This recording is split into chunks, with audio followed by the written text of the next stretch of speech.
I have always loved getting people out on a gravel road and letting them see the farm life firsthand, whether it's in the field at our full-time farming jobs or here at home on our own little cattle ranch. So now I'll bring the camera along and you sit back and ask the questions. Let's explore this Midwestern farming and ranching lifestyle together. This is your channel. This is Dodge Brothers Farm and Ranch. Hello there. You know, I think that sometimes we as farmers in the year 2019 can get so used to the equipment that we're running in the field with all of its technology and modern conveniences that we tend to forget just how hard our fathers, grandfathers, and great-grandfathers used to have to work physically to get the field work done that we're doing now with the push of a button. That's why I'm so excited about today's video. Last weekend, I had the opportunity to take my family and some friends to the Brown Farm Pioneer Days in Central City, Iowa, to see how things used to be done. I think you're going to notice that it wasn't as easy as it is today. I hope you enjoy this.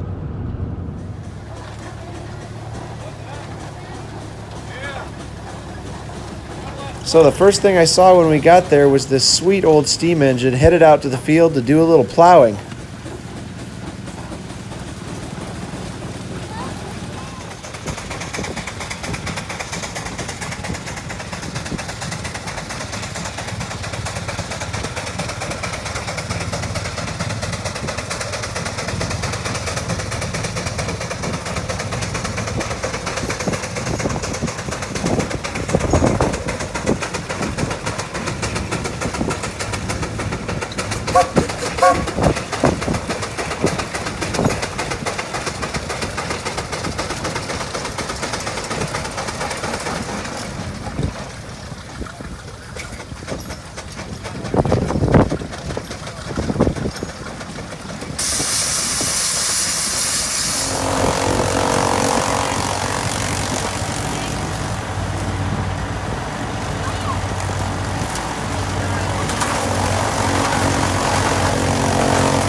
Here is a ground-driven power unit to run the square baler behind the horses.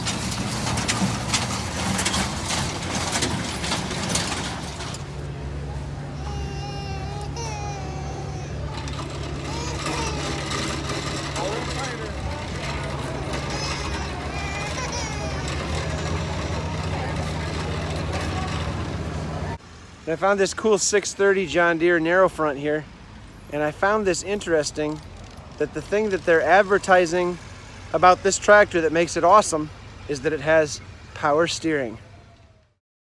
Okay, so they've got this really sweet display, 100 years of John Deere tractors and corn planters. Check this out. It starts with a Waterloo Boy tractor and a John Deere 1919 model 999 planter. 1929, we've got the John Deere GP.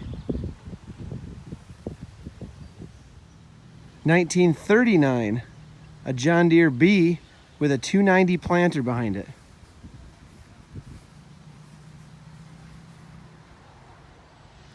(1949), a John Deere Model A with a 490 planter.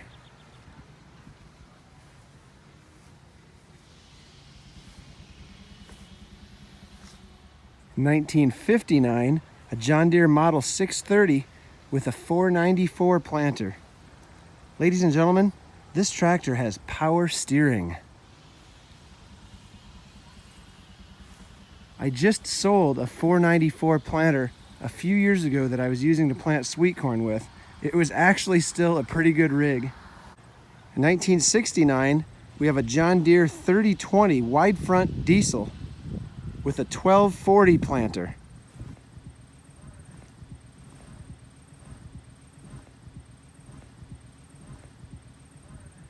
You've got a giant leap into 1979 with a John Deere 4240 and a John Deere 7000 planter.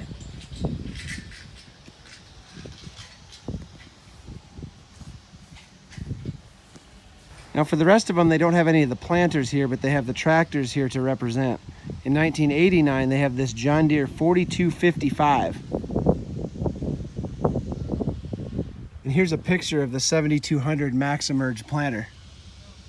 1999 is represented by this John Deere 8200 with front wheel assist. In the 1770 Max-Emerge Plus planter.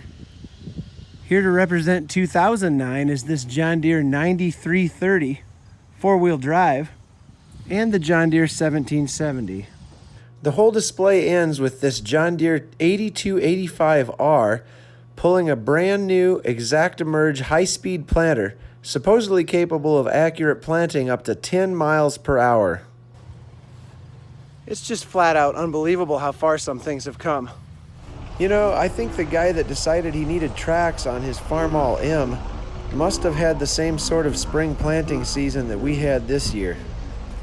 And how could you not love a good old-fashioned steam-powered sawmill?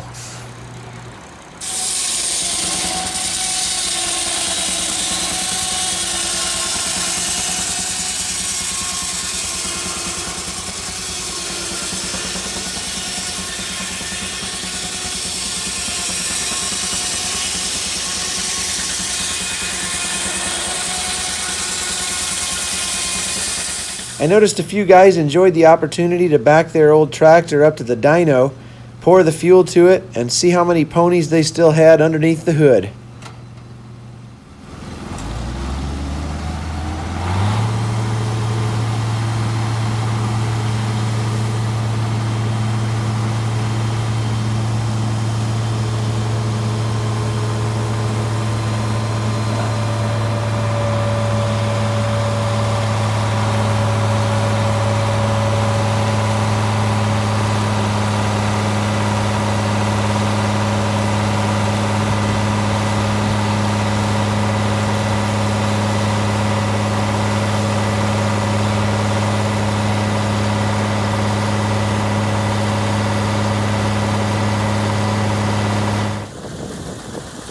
Have you ever thought about the fact that a steam engine and a threshing machine were once considered a high-tech modern convenience?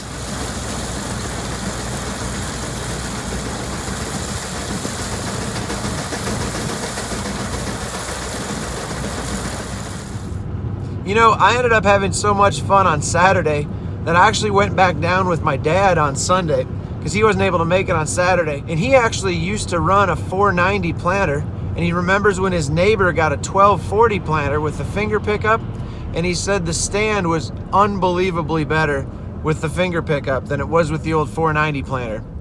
I kind of think that's why people like going to these shows so much, is that it just brings back memories that you maybe haven't thought about for years and years. And you meet some cool people and have some good conversations about the way things used to be and the way things are now. So if you've got any antique power shows in your area, I'd encourage you to take a Saturday afternoon, run down there and check it out. I think you'll have fun. Thanks for riding along. I'll see you next week.